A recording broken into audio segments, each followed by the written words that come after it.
ایرم اور زارا کو ڈراپ کر کے وہ سیدھی اپنے کمرے میں آئی تھی۔ ڈنر کا وقت ہونے والا تھا۔ اس نے یہ کپڑے ڈنر کی مناسبت سے ہی پہنے تھے، مگر جوس چھلکنے سے ذرا سا داغ پڑ گیا تھا۔ اس نے جلدی سے دوپٹے کا وہ حصہ دھو کر اسے استری کیا۔ اسے رہ رہ کر وہ خواجہ سرا یاد آ رہا تھا۔ اس برادری کے لوگ اکثر آ کر پیسے مانگتے تھے، مگر ایسی حرکت تو کبھی کسی نے نہیں کی تھی۔ اس خواجہ سرا کی عجیب نگاہیں اور انداز اسے پھر سے جھرجھری آئی۔ پھر جب اپنی تیاری سے مطمئن ہو کر وہ باہر آئی اور لابی کا دروازہ کھولا تو پاؤں کسی چیز سے ٹکرایا۔ وہ چونک گئی۔ دروازے کے ساتھ فرش پر سفید ادھولے گلابوں کا بکے پڑا تھا۔ وہ جھکی اور بکے اٹھایا، ساتھ میں ایک بند لفافہ بھی تھا۔ وہ دونوں چیزیں اٹھا کر سیدھی ہوئی اور لفافہ کھولا جس پہ حیا سلیمان لکھا تھا۔ اندر وہی سفید بے سطر چوکور کاغذ تھا۔ اس کے وسط میں اردو میں لکھا تھا، امید کرتا ہوں کہ آپ کا آج کا ڈنر اچھا گزرے گا۔ اس نے لفافہ پلٹ کر دیکھا، کہیں بھی کچھ اور نہیں لکھا تھا، بس لفافے پہ گزشتہ روز کی مہر لگی تھی۔ یہ کون تھا اور کیوں اسے پھول بھیج رہا تھا؟ وہ بکے اور خط کمرے میں رکھ کر سارے معاملے پہ الجھتی باہر آئی۔ تایا فرقان کے گھر خوب چہل پہل لگی تھی۔ لاؤنج میں سب کزنز بیٹھے تھے۔ ایک طرف خواتین کا گروہ خوشگپیوں میں مشغول تھا۔ مرد حضرات یقیناً ڈرائنگ روم میں تھے۔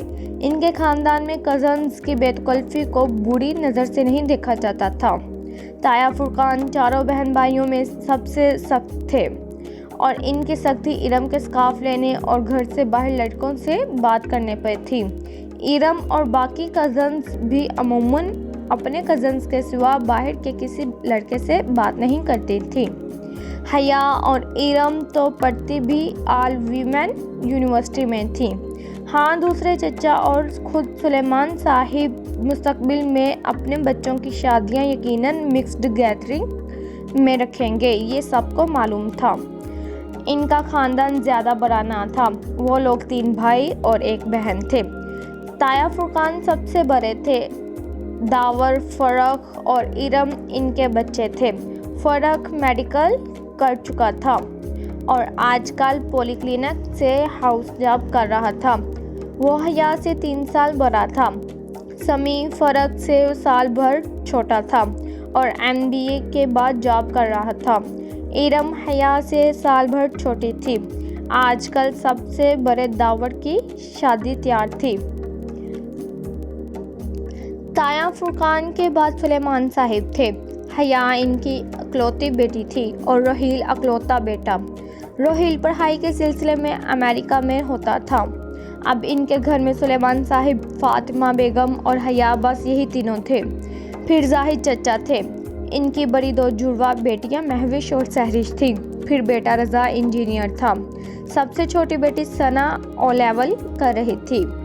اس وقت سوائے روحیل کے جو امریکہ میں تھا اور داور بھائی کے جو غالباً ڈرائنگ روم میں تھے، باقی تمام لڑکے لڑکیاں لاؤنج میں موجود تھے۔ لڑکیاں کارپیٹ پہ دائرہ بنا کر بیٹھی تھیں۔ ایرم کے ہاتھ میں ڈھولک تھی۔ اس کا دوپٹہ سر سے ڈھلک کر کندھے پہ آ گیا تھا۔ اگر ابھی تایا فرقان آ جاتے تو وہ فوراً اس کو سر پہ لے لیتی، اور وہ مہوش، سہرش اور ثنا کے ہمراہ سر ہلا رہی تھی، جبکہ رضا، فرخ اور سمی اوپر کرسیوں پہ بیٹھے مذاکراً لڑکیوں کی طرف فکرے اچھال کر رہے تھے۔ Hello every one! وہ سینے پہ ہاتھ باندھے چلتی ہوئی ان کے قریب آ کر رکی تو سب کی نگاہیں اس کی جانب اٹھیں۔ سفید چہرے کے دونوں اطراف میں گرتے سیدھے سیاہ بادل اور بڑی بڑی کاجل سے لبریز آنکھیں۔ وہ تھی ہی اتنی حسین کہ ہر اٹھی نگاہ میں ستائش امڑ آئی۔ حیا، کیسی ہو؟ آؤ چلو ان لڑکوں کو ہراتے ہیں۔ آؤ بیٹھو نا۔